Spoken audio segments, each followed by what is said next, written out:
Bismillahirrahmanirrahim. Assalamualaikum warahmatullahi wabarakatuh. Alhamdulillah wassalatu wassalamu ala Rasulillah wa ala alihi wa ashabihi wa man wala amma ba'du. Sahabat warga muslim dan juga sahabat Risalah dimanapun Anda berada, di kesempatan kali ini program lagi on air hadir menemani Anda semuanya. Ya Iya baik Mas betul, Riyadi, apa kabar Anda? alhamdulillah dalam keadaan sehat, segar bugar di pagi yang berbahagia.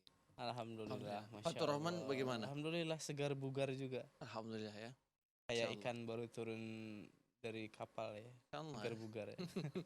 Baik sahabat keluarga muslim Iya, dan juga sahabat Arisalah dimanapun mhm, Anda berada di pagi yang berbahagia ini. iya, Ya tentunya bersama narasumber yang telah hadir. betul. Ya ada Ustadz Zulham Effendi Hafizahullahu Ta'ala.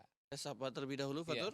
Ya, halo assalamualaikum Ustaz. Waalaikumsalam warahmatullahi wabarakatuh. Masya Kaifa Allah. haluka Ustaz? Alhamdulillah bikhair. Sehat Alhamdulillah. walafiat. Alhamdulillah. Semoga sehat selalu Ustaz ya. Amin ya Amin. Allah ya Kita Rabbal semua. Alamin. Mhm, Ya, dan di kesempatan kali ini, sahabat betul, keluarga muslim dan juga sahabat Risalah mhm, dimanapun Anda berada, betul. silakan nanti yang ingin bergabung di 0617944282. Atau bisa juga mengirimkan pesan singkat di 085271153456 ya. Oke, pembahasan di kesempatan kali Iya. ini sangat menarik Kok ya, bisa ya?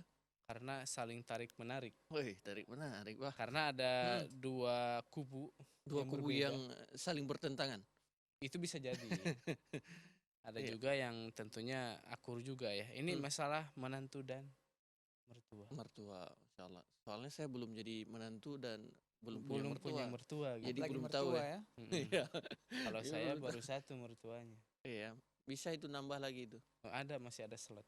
Oh iya, masih ada 3 lagi ya. Mm-mm. Nah, Insyaallah. di kesempatan kali ini Mhm, tentunya fenomena banyak sekali yang terjadi betul. seperti menantu yang tidak akur dengan mertuanya, Betul. gitu ya, dikarenakan sebab-sebab tertentu. Mhm. Dan juga kita akan membahas bagaimana nantinya kemahroman ya Kemahroman antara antara menantu menantu dan dan mertua. Karena mertua ya. banyak juga yang tinggal ya, Mhm, tinggal di rumah itu kan misalkan sama orang tua. betul. Tentunya kan satu sisi si mertua tinggal sama menantu gitu. Betul. Kadang ditinggal sama suaminya misalkan. Jadi kan yang tinggal di rumah itu Iya. antara menantu dan mertua gitu. Terus apakah hak-hak mertua itu sama dengan hak orang-orang tua kandung? Betul. Nah, bagaimana kita akan langsung Betul. tanyakan nih ke narasumber kita. Ustadz, Ya, Mhm, kita awali mengenai kemahroman dulu nih, Ustadz. baik. iya. Kemahroman dulu antara mertua dan juga menantu ini Menantu. seperti apa nih, Ustadz? Bismillah, alhamdulillah, wassalatu wassalamu ala rasulillah wa ba'd. Kaum muslimin dan muslimat rahimani wa rahmakumullah. Mengenai menantu dan mertua ya. Iya. Memang ini sebenarnya perlu juga dibahas. Karena banyak terjadi pertentangan ataupun perselisihan antara menantu dan mertua. Iya. Karena tidak memahami hak dan kewajiban masing-masing. Mm, Mhm, Nah, mengenai kemahraman menantu dan mertua, Allah Subhanahu wa taala sudah sebutkan dalam Al-Qur'an dalam surah An-Nisa. mhm, Ketika Allah merinci tentang siapa saja mahram kita. Di antaranya Allah mm, Subhanahu wa taala menyebutkan wa ummahatun nisaikum, dan juga orang tua dari istri-istri kalian ataupun sebaliknya. Ini menunjukkan bahwa ketika terjadi akad mhm, pernikahan, maka otomatis orang tua dari dari pasangan kita ataupun dari suami ataupun istri ya, mm, itu merupakan mahram bagi kita. Iya. Sudah menjadi bagian daripada keluarga kita. Mhm, Mahram dalam arti kata tidak boleh menikah lagi dengan mereka. Namanya mm, mahram. Kedua, boleh kita itu umpamanya menampakkan sebagian aurat kita. mhm, Ya, karena kalau tidak begitu kan nggak boleh. Ya, kalau Iya. bukan mahram nggak boleh seorang wanita umpamanya tidak boleh dia itu membuka jilbabnya di depan laki-laki yang bukan mahramnya. Mhm, Tapi ketika dia menikah dengan suaminya, otomatis ayah daripada suaminya tersebut mahram bagi wanita ini, mm, maka dia ya diperbolehkan ya untuk membuka rambutnya atau mm, membuka hijabnya di depan mertuanya. Ini merupakan bentuk kemahraman. Iya. Hanya saja kemahraman di sini ya bukan berarti juga mewarisi. Mhm, Ya, artinya seandainya umpamanya si istri meninggal dunia, mm, maka mertua tidak mendapatkan hak waris mhm, karena mm. bukan bagian di antara para waris ya orang yang sudah meninggal dunia ini. Iya. Iya. Dia hanya sekedar kemahraman dalam arti kata yang kita sebutkan tadi, Mhm, ketika membuka aurat Mm, ataupun ketika umpamanya si mertua boleh membonceng menantunya mm, mhm, atau menjadi teman safarnya. Ini Iya. makna daripada kemahraman. Jadi ini ya tentang kaitan masalah kemahraman dalam mertua ataupun menantu, ya Iya. baik laki-laki maupun perempuan, Mm-mm. ini merupakan sebuah ketentuan dalam agama kita. Baik. Iya. Apakah terikat nih Ustaz? Misalkan kalau udah bercerai ya apakah masih berlaku kemahramannya Ustaz? Nah, di sini juga ya para ulama kita menjelaskan ketika seorang sudah menikah, ya otomatis tidak boleh kita menikahinya lagi ketika sudah dukhul. Dukhul paham ya Bang Nasir, kayaknya Mhm. sudah Belum paham, paham sudah ya. belajar ya. Kalau teorinya paham. Teori Ustaz. paham ya. Teori Ya. sudah mendalam. Artinya ketika sudah terjadi yang namanya hubungan suami istri, Mm-mm. maka sudah terjadi mahram ya, dan Mm. tidak boleh lagi menikah dengan mertua Mhm. ataupun sebaliknya. Iya. Mertua tidak lagi boleh menikah dengan menantunya. Menantunya. Karena apa? Dia sudah menjadi bagian daripada anaknya. Hmm. Ya, meskipun bukan dalam masalah darah ya, hubungan Iya. darah. Cuma hubungan pernikahan ini membuat ya si anak menjadi mahram bagi mertua ataupun menantunya, sebaliknya seperti itu. Ya. Baik, Masya Allah. Berarti ya nggak boleh kalau udah ya dukhul udah nggak boleh ngapa-ngapain lagi ya. Nggak boleh. Ya, boleh. sudah mahram ya, artinya mahram Iya. gitu. jangan pula nanti umpamanya Pak ayahnya menikah umpamanya ya, ataupun ya meninggal anaknya, ayah digantikan ayahnya, dah ayah aja yang menggantikan posisimu umpamanya. Mhm. Nggak bisa, kenapa? Dia Mm-mm. sudah menjadi mahram bagi ayahnya, itu istri daripada anaknya. Seperti itu. Baik, Masya Allah. Nah, tentunya menarik nih kalau kita berbicara mengenai menantu dan juga Betul. mertua. Nah, Ustadz, ini dikarenakan memang ada juga yang tidak suka karena dari awal, Ustadz. Iya. Mm. Dari awal hubungan nikah itu kan kadang di satu sisi orang tuanya itu nggak setuju. Ya, setuju. Kan kurang suka lah, misalkan sama perempuannya atau sama laki-lakinya, dan akhirnya sampai Punya cucu. punya cucu pun ya jadi kurang suka nih. Hmm. Nah, ini juga masalah yang banyak terjadi. Ini kita katakan penting seharusnya setiap kita kaum muslimin itu mempelajari tentang hak dan kewajiban menantu ataupun mertua. Banyak memang kasus yang terjadi ya perpecahan dalam rumah tangga karena ketidaksukaan. Hmm. Bayangkan sebenarnya Allah melarang kita sesama kaum muslimin saja untuk saling membenci. Wala tabaghadu, kata Nabi sallallahu alaihi wasallam. Jangan kalian saling membenci, saling tidak suka menyukai, kan begitu. Karena apa? Hal demikian bisa membuat yang namanya ketidakakuran dalam kehidupan kita. Iya. Itu sesama kaum muslimin. Hmm. Ya, nggak boleh kita saling membenci sama kaum muslimin, apalagi kalau sudah ada hubungan kerabat, Iya. hubungan pernikahan, ya. Maka ini yang jadi masalah ketika orang tua ataupun mertua umpamanya tidak suka kepada menantunya. Baik itu dari awal, ya mungkin macam-macam lah masalahnya. Maka di sini mungkin para mertua harus merubah sikapnya, Mm-mm. membuang rasa bencinya. Hmm. Toh itu pilihan daripada anaknya. gitu. Kan Iya. begitu. Anak yang dia sayang, pilihan daripada anaknya. Mm-mm. Daripada si anak dengan si wanita ini kawin lari umpamanya. Kan dosa gitu ya. Capek. Iya. Capek lagi begitu ya. Ataupun mereka berbuat zina baru dinikahi, naudzubillahi min dzalik. Ya sudah, apa yang mereka pilih ini kesempatan bagi mereka. Selagi mereka sama-sama muslim, Iya. juga sama-sama agamanya bagus, mengerjakan sholat, meskipun ada sesuatu yang tidak kita senangi.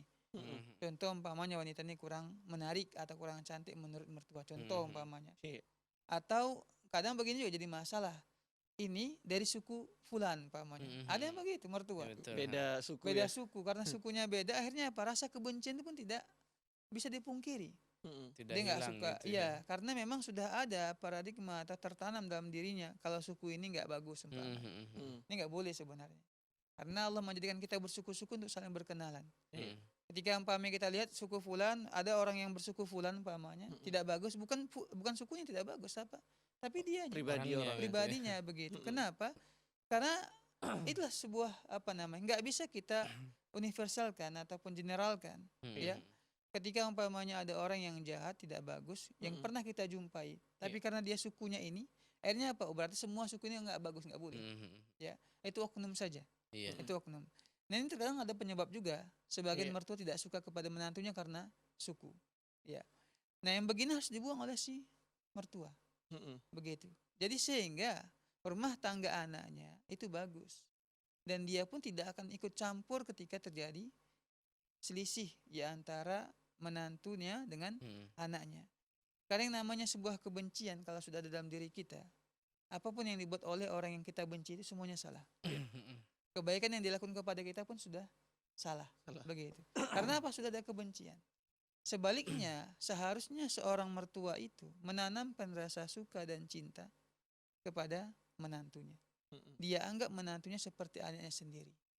Kalau ini yang sudah terjadi antara menantu dan mertua, maka ini akan membuat ya sebuah rumah tangga yang harmonis.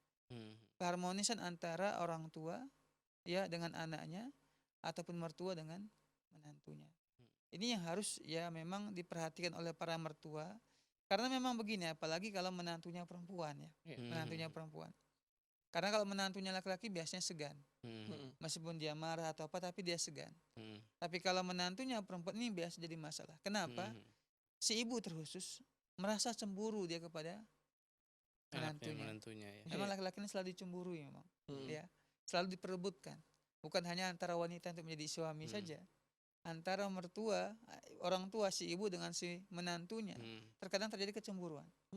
Ketika si anak ya lebih condong kepada istrinya, maka si ibu kan cemburu. Itu memang tabiat wanita memang sepertinya seperti itu. Ya cemburu dia kenapa? Kenapa anakku hanya peduli kepada istrinya? Kenapa juga tidak memperhatikan diri? Padahal sebenarnya anaknya sudah berbuat baik kepada ibunya. Tapi berbeda kan begitu sikapnya. Atau berbeda perbuatan antara laki-laki kepada istrinya dengan ibunya. Kan berbeda begitu ya. Tapi terkadang si ibu ketika melihat ya anaknya yang laki-laki ini dekat dengan menantunya yang perempuan, hingga terjadi kecemburuan. Nah, kecemburuan inilah yang membuat rasa tidak suka kepada menantu. Ini ada saya beberapa lihat kasus seperti itu. Jadi korbannya siapa? Menantu. Iya, korbannya menantu. Ketika si mertua cemburu kepada si menantu ini, hingga akhirnya apa? Mudah dimarahilah si menantu ini, ya, dicemburuti dan sebagainya. Yang begini sekali lagi harus dibuang dalam diri mertua. Ataupun sebaliknya, jangan pula si istri juga merasa cemburu ketika suaminya itu dekat dengan ibunya. Kan begitu. Dia sering kasih uang, dia sering mengunjungi. Artinya ini semuanya sebenarnya kepada kebaikan yang kita inginkan. Ketika kita mengharapkan semuanya kebaikan dan tidak ada rasa cemburu ataupun marah, maka insya Allah ini akan berjalan dengan bagus, baik. Ya, mencapai ridha Allah Subhanahu wa taala. Baik, Masya Allah. Menarik ya antara mertua dan menantu ini. Kita ajak terlebih dahulu ya bagi sahabat keluarga muslim dan juga sahabat Arisalah dimanapun Anda berada yang ingin bergabung, nantinya silakan di 0617944282 atau bisa juga menghubungi kita di 085271153456 ya. Iya, baik sahabat keluarga muslim dan juga sahabat Arisalah, kita akan lanjutkan. Ini ada pembahasan kita mengenai menantu dan juga mertua nih. Nah, Ustadz, mengenai menantu dan mertua, ada juga kasus yang mertua istilahnya kan menantunya banyak. Lebih sayang kepada pilih kasih lah gitu Ustaz. Jadi kan bagi menantu-menantu yang lainnya ini jadi merasa seperti kurang dihargain atau kurang seperti apa, mungkin karena ada punya sesuatu mertua ngasihnya lebih banyak ke menantu yang ini. Pengalaman kayak ini. Ya, ini juga ada memang kasus seperti ini, banyak seperti itu. Mungkin ada faktor-faktornya. Mungkin yang si menantu ini mungkin lebih bagus ataupun apa, sehingga membuat mertua lebih sayang kepadanya. Hanya saja perlu diperhatikan bahwa agama kita memerintahkan kita untuk adil. Karena ketidakadilan itu akan melahirkan pemberontakan, melahirkan sesuatu yang tidak akan disukai. Ketidakadilan. Nah, boleh sama seperti umpamanya seorang ini kembali lagi pada masalah poligami yang memiliki istri daripada 4. Harus menampakkan keadilan di depan mereka. Meskipun rasa cinta itu nggak bisa dipungkiri, pasti akan berbeda-beda. Lebih cinta kepada si fulana atau fulana. Nah, begitu dengan mertua harus seperti itu. Mertua mungkin dia lebih suka lebih sayang kepada menantunya ini. Tapi jangan terlalu dinampakkan di hadapan menantu-menantu lain. Yang lain. Ya mungkin kalau dia umpamanya mengasih sesuatu, ya diam-diam umpamanya di depan. Ngasih tanah. Ya, tapi jangan memang ya kalau itu kan hak dia ya, hak menantu, hak mertua tadi. Karena ini bukan juga ahli waris dia. Ya berbeda kalau sama anak-anaknya yang kandung, orang tua harus adil dalam masalah pembagian. Masalah pembagian harus adil. Tapi ini kan masalah bukan ahli waris mereka. Ya, tapi tetap ya kita itu menjaga hati sesama kaum muslimin, termasuk juga hati para menantu-menantu lainnya. Mm-mm. Kalau dia mau mengasihi menantu yang ini karena dia sayang, ini sangat bagus sama dia, perhatian, silakan, itu hak dia. Ya, tapi tentunya jangan di depan umum. Iya. Kan begitu.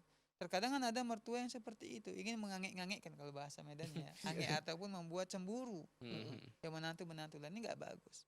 Sengaja membuat orang marah atau cemburu tuh nggak bagus. Ya. Kalau dia ingin semua menantunya itu bagus sama dia, tentu kewajiban dia juga berlaku baik kepada mereka. Semua gitu. Ya, karena ada pepatah mengatakan ahsinilan nas, ya engkau berbaik kepada manusia, tasta'abid qulubahum. Engkau akan menundukkan hati-hati mereka. Iya. Artinya kalau kita mau orang berbuat baik sama kita, termasuk menantu-menantu kita, maka mertua mulai juga untuk berbuat kepada menantu-menantunya, ataupun sebaliknya menantu berbuat baik kepada mertuanya, sehingga saling mereka itu mencintai dan saling menghargai.